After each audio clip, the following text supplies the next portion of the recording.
ஆனால் சுற்றி இருக்கவங்களுக்கு எல்லாருக்கும் அது கோபத்தை உண்டு பண்ணும். ஒரு நாள் அரசவைக்கு வந்த இளவரசர் யாருக்கும் தெரியாமல் காவலில் நின்றிருந்த சிப்பாய்கள் காலில் தூணில் கட்டி வச்சிட்டாரு. அரசர் அரசவைக்கு நுழையும் போது அவருக்கு மரியாதை செலுத்த காலை தூக்கும் போது தடுமாறி கீழே விழுந்துட்டாங்க. அதை பார்த்து மற்றவங்க எல்லாரும் சிரிச்சாங்க. அது அந்த சிப்பாய்களுக்கு அவமரியாதையாக இருந்தது. அடுத்த நாள் அரண்மனையின் சமையல் அறையில் நுழைந்த இளவரசன் கதவின் மேல் ஒரு வாளி நிறைய தண்ணியை எடுத்து வச்சான். அது தெரியாம சமையல்காரன் கதவை திறக்க மொத்தமாக மேலே இருந்த தண்ணி அவன் மேலே கொட்டிடுச்சு. அந்த தண்ணியில வலிக்கு கீழே விழுந்துட்டான். அதை பார்த்த இளவரசன் விழுந்து விழுந்து சிரிச்சான். இப்படி நாளுக்கு நாள் இளவரசனின் சேட்டை அதிகமானது. அரசரை காண பக்கத்து நாட்டு அரசர் தன் மகளுடன் வந்தார். அவர்கள் வந்த குதிரையை சேட்டை செய்து மூக்கில் மிளகு பொடி தூவி அதை ஓட ஓட விரட்டினான். பக்கத்து நாட்டு அரசர் அரசவையில் உட்காரும் நாற்காலியில் சத்தம் வரும் பொம்மையை வைத்துள்ளான் இளவரசன். அவ்வளவுதான். அரசர் அதன் மேல் உட்கார அது சத்தம் எழுப்ப அரசவையே அமைதியானது. இதைவிட முட்டாள்தனம் யாரும் செய்ய மாட்டார்கள் என அரசர் இளவரசரிடம் கடினமாக நடந்து கொண்டார். அதனால் சோகமான இளவரசன் அரண்மனை தோட்டத்திற்கு நடந்து சென்றான்.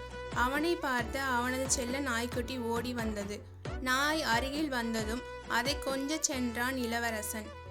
அந்த நாய் அவனை பார்த்து தொடாதே முட்டாளே என்று குலைத்து கொண்டது. இளவரசன் நீயா பேசுகிறாய் என்று அதிர்ச்சியாகி கேட்டான். அதற்கு நாய் பதில் ஆமாம் என்று சொன்னது. வேறு யார் பேசுவா? இனிமேல் மற்றவர்களை கேலி செய்தால் உன்னை கடித்து குதறி விடுவேன் என்றது.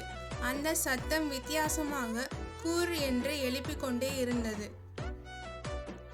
இளவரசனுக்கு ஒன்றுமே புரியவில்லை. நாய் பேசுமா?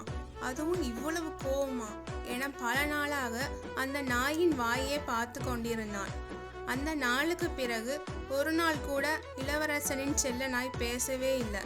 இதையே யோசிச்சு அமைதியாக சிறுவனாக மாறினான் இளவரசன். அன்றைக்கு நடந்த நிகழ்வுக்கு பின்னால் ஒரு பெரிய ரகசியமே இருந்தது. அது என்னன்னா, பக்கத்து நாட்டு அரசருடன் வந்த அவரது மகள் இளவரசனின் செயலை பார்த்து அவனுக்கு பாடம் புகட்ட நினைச்சா. அதனால்தான் அவன் செல்ல நாய் அவன் முன்னால் வரும் வர காத்திருந்து அது பேசுவது போலயே உரிமை கொண்டு பேசினான். அதனால்தான் இளவரசனும் பயந்தான். மற்றவர்களை கேலி செய்து கொண்டிருந்த இளவரசனை முட்டாளாக்கினாள் பக்கத்து நாட்டு இளவரசி. ஒரு நாள் யார் நாம கேலி பண்ணினோமோ அதே வாழ்க்கை நம்மையே அதே மாதிரி பாடம் கற்றுத்தரும்.